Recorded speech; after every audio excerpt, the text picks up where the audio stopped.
Is it hard to get approved for Klover? That is the question so many of you are asking right now, especially as you look at your fixed income, your retirement accounts, and you wonder how to bridge the gap when an unexpected expense hits you square in the face. Listen to me. When you are retired, or you are getting ready to cross that finish line into retirement, every single dollar matters.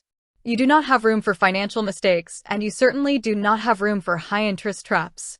So you see an app like Klover online, and it promises you a cash advance with no credit check and no interest. It sounds like a lifeline, doesn't it? It sounds like the perfect solution when the car breaks down or the air conditioner stops working before your next check arrives.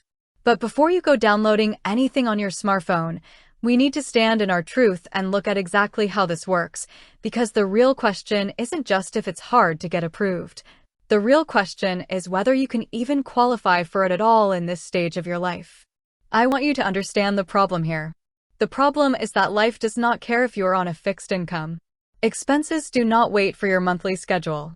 And when you need a couple $100s quickly, fear sets in. I know that fear. It's the fear of running out of money.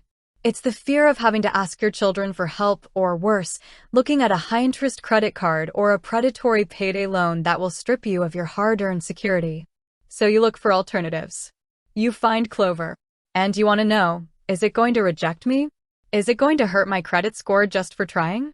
Let me ease your mind on one thing right away. Klover does not check your credit score.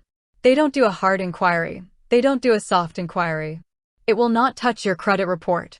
So if your credit score isn't where you want it to be, that is not what will get you denied. But here is where we have to lift the rug and look at the dirt, because Klover has incredibly strict, automated rules for approval, and this is where many retirees get blindsided. Klover does not use human beings to review your application.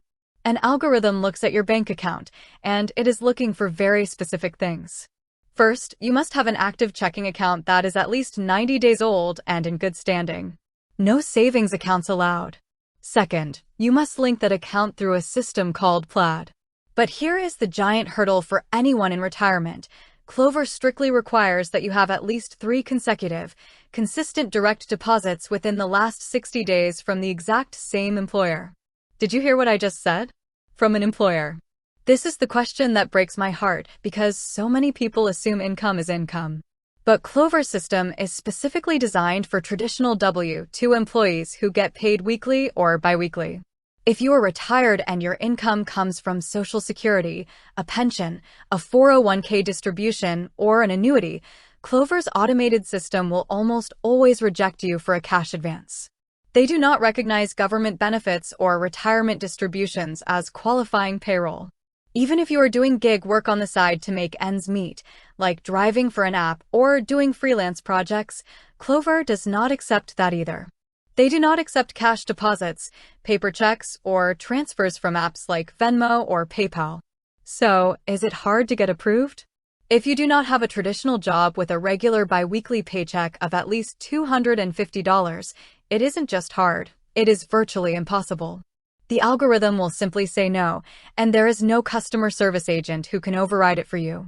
And let's talk about what happens even if you do have a part-time job and you get approved. You need to know the truth about what you are signing up for. Klover doesn't charge interest, but they only start you out with a very small advance, sometimes just $20 or $50, up to a maximum base of $200. If you want more money, they make you participate in a points system where you have to watch advertisements, take surveys, and scan your shopping receipts. They are trading your private consumer data for a few extra bucks. On top of that, if you need that money instantly because you're in an absolute emergency, they charge an express fee that can be as high as nearly $20. If you borrow $80 and pay $20 to get it instantly, that is a massive percentage fee. Plus, they have a monthly subscription fee of $3.99 if you use their advanced tools.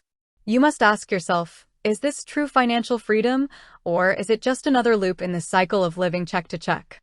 So, what is your actionable takeaway today? If you are a retiree or nearing retirement, do not rely on apps like Klover to save you.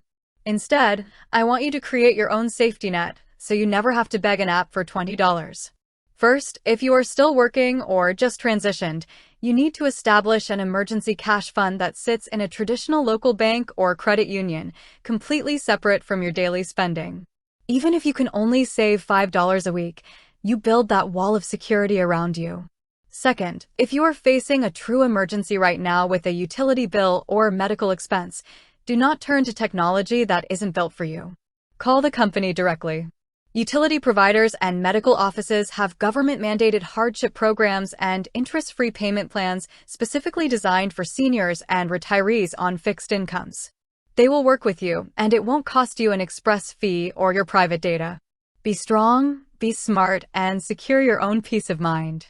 You have worked too hard for too many years to let an app algorithm dictate your financial security. You can do this.